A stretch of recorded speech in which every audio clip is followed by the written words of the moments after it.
What's up? What's up? Welcome to National Sports Chat. I got my little guy here. Nah, joke. I got germophobic here. He just wiped the whole microphone, earphone before he actually put them on. But y'all don't need no introduction with the guy. You know, Damian Lillard. I just wanted to bring him here because a lot of people had questions that they wanted to ask, and one of them is, what do you guys expect to do in the next season? Being that y'all have a new roster. I think our biggest thing is just to try to grow from where we ended up last year. Each year we pride ourselves on getting better and improving, trying to advance further than we did the previous season, and that's what we did last year. I think, getting to the Western Conference Finals was a goal of ours. I thought we improved a lot, but, now this coming season we want to improve again and try to take that next step and get to the finals. So what keeps Dame motivated? I mean, I'm always motivated because I'm one of those people that I just find things to, where I feel like I'm slighted.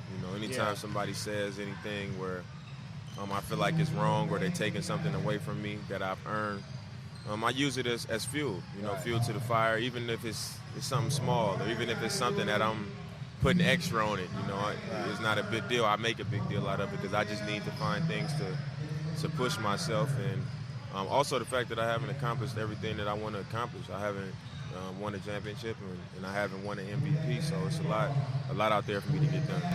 Right. So last season, y'all went pretty far to the conference final, and you played kind of different, man. Yeah. And it was speculations, because I don't like doing speculation. I like going to the source. Yeah. And was you facing any type of injuries at the time? I mean, my production or how well I played I didn't think it had nothing to do with the injury. I separated my ribs in game 2. And it was hard to breathe sometimes because of where it was, but I think my performance was more about Golden State just doing a good job in their scouting reports. They defended me well. They made me play against bodies. I had my guy in front of me, then there was another help defender, and if I attacked those two defenders, it was another guy coming from the weak side. So it was just a part of their defensive game plan, and it happens.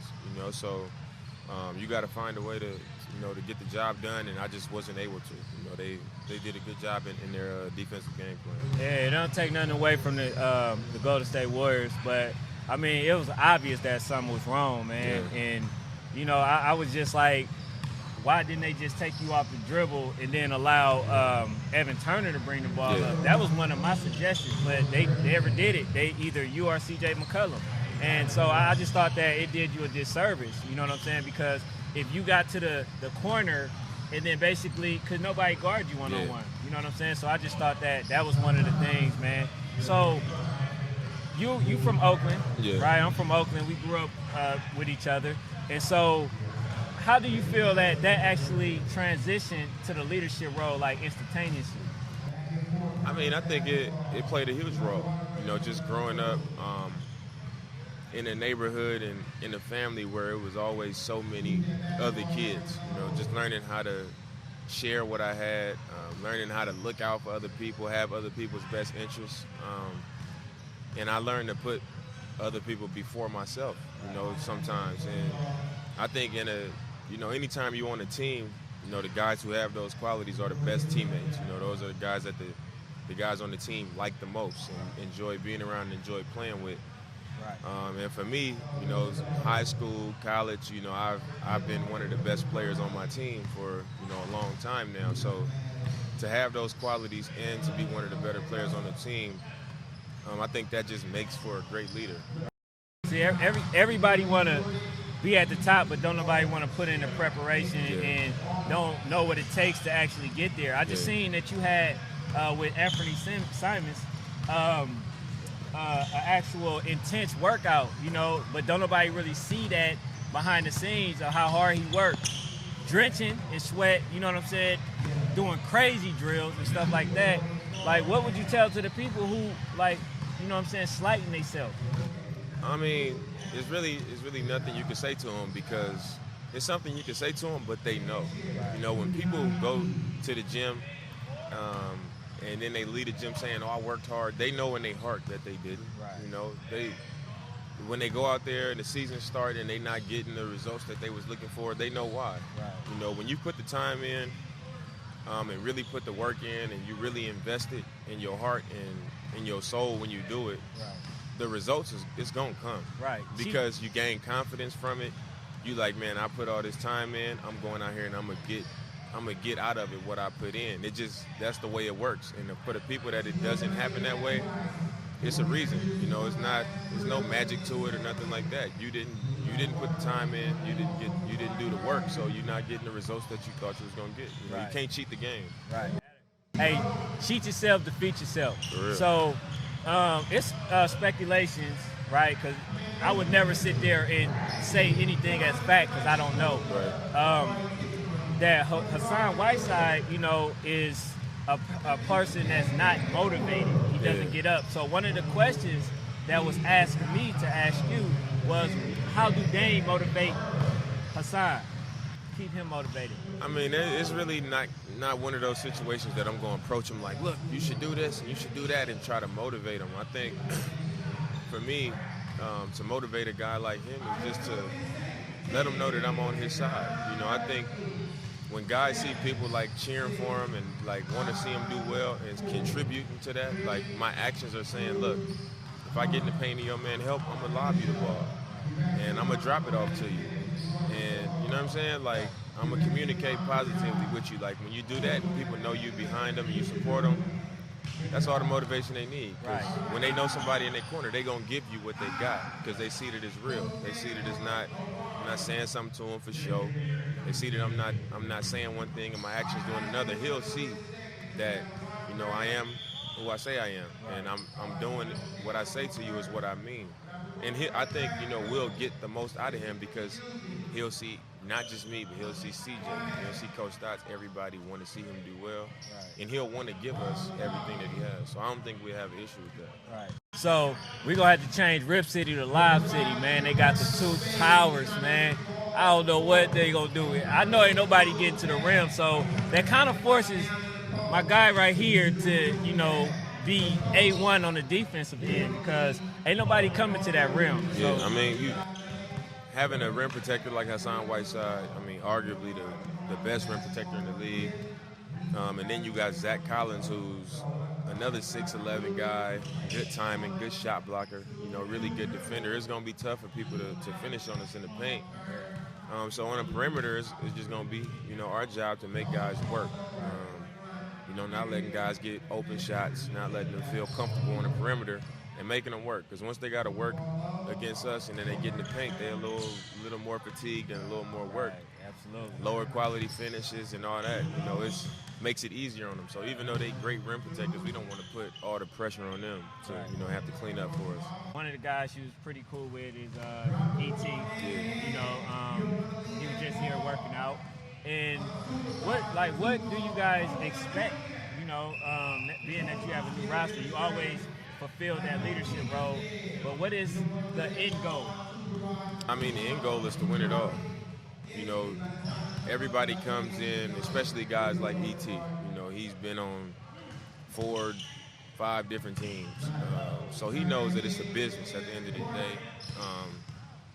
If it was up to me, our team would never change because I'm friends with everybody that I play with, so I don't want to see them have to experience that. But everybody understands, you know, hey, look, it's a business and anything can happen. But the goal remains the same. You know, each year you come in, you look at your team, you get on the same page, make sure everybody's mind is in the same place, and then you start doing your work, trying to prepare for that one goal, and that's to win it all. Y'all got a new addition, averaging about 20, Gary Trent Jr. So what is your expectation of him, man? He's looking pretty promising at the moment, man. Yeah, I mean, GT was with us last year. He just didn't play much. But, I mean, obviously the ability is there. You know, physically it's there. He's about 6'5". He's strong, good athlete, you know, and just a knack for scoring.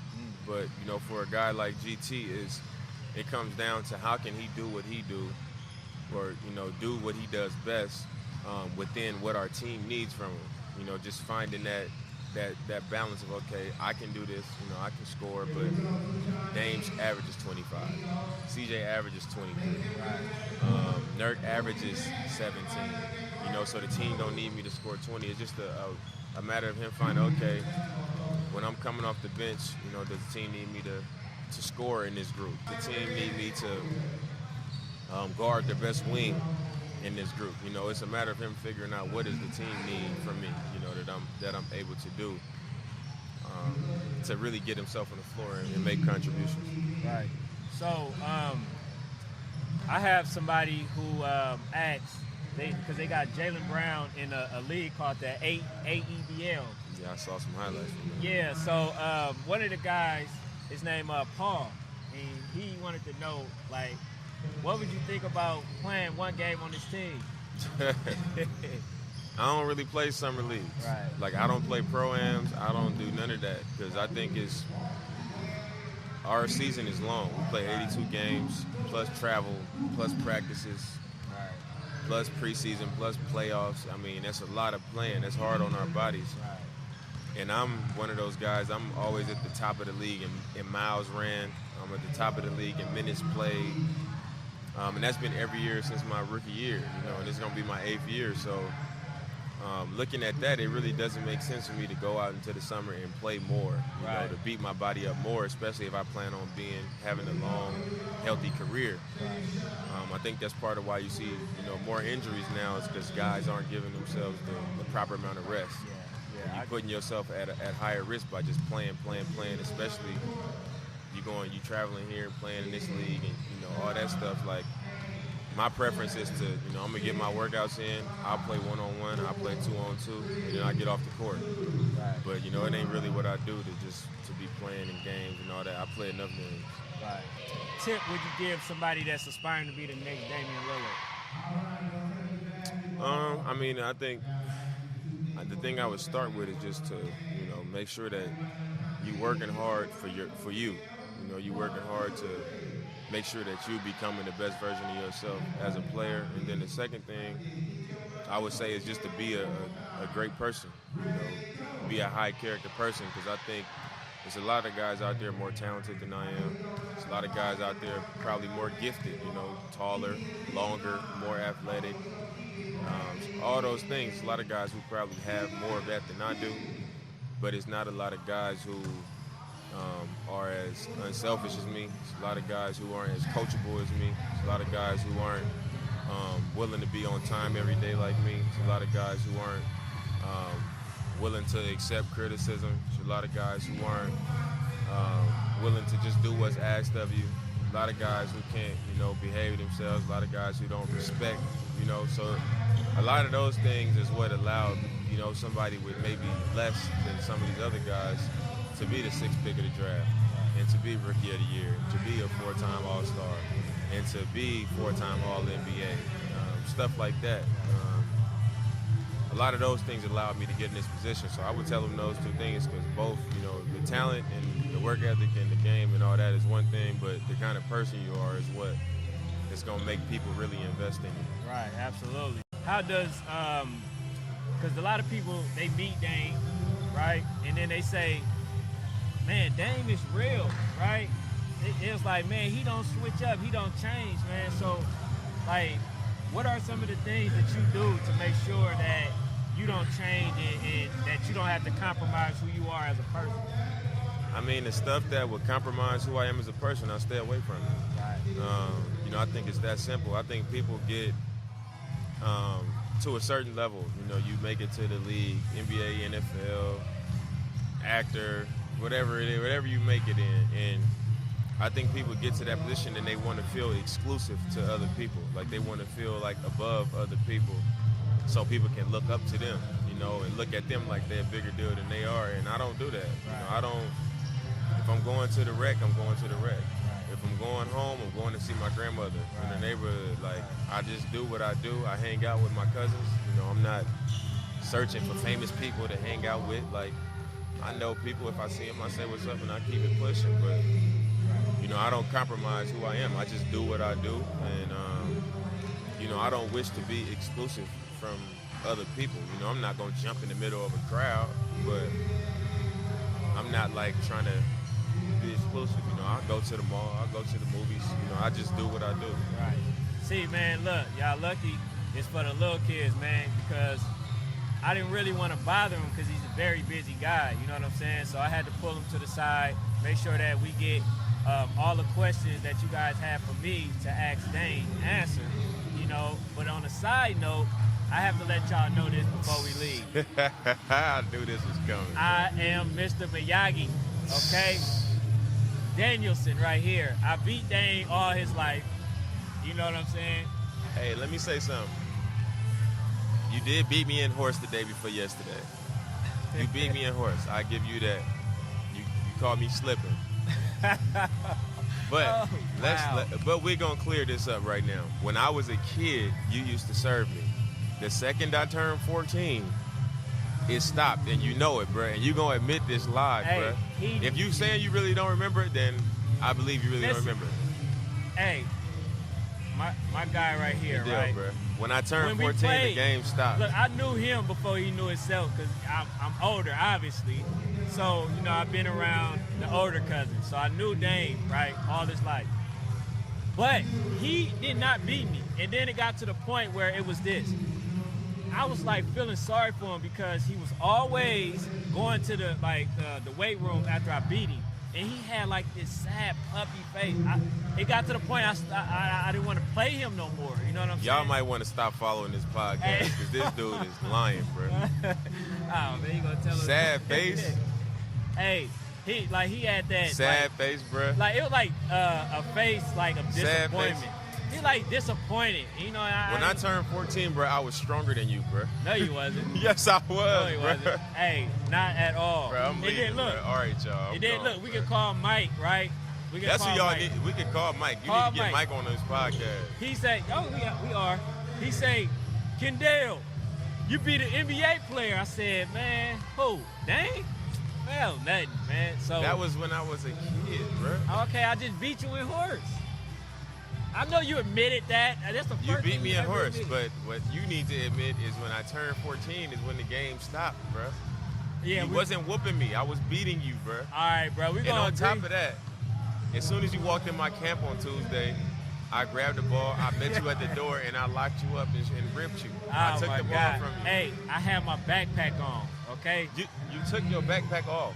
He didn't even let me get in Did I the let door. you take the backpack off? He didn't let me get in the door. I didn't have no space. Did you take the backpack off? No. I don't remember. I don't remember taking no backpack off. You officially a liar, Hey, bro. but look, man, we're going to make sure, you know what I'm saying, like, we're going to keep in touch, you know, with Dame. Like I say, I don't really like bothering him. I feel like I've been doing a lot of that because he's very busy. I've been asking questions and stuff, but it's mainly for the kids because that's who I do it for. This podcast is for y'all, man. You know, make sure y'all follow, like, subscribe. You know what I'm saying? To National Sports Chat. Anything that you want to say, Dane? Nah, man, much love. Much love, man.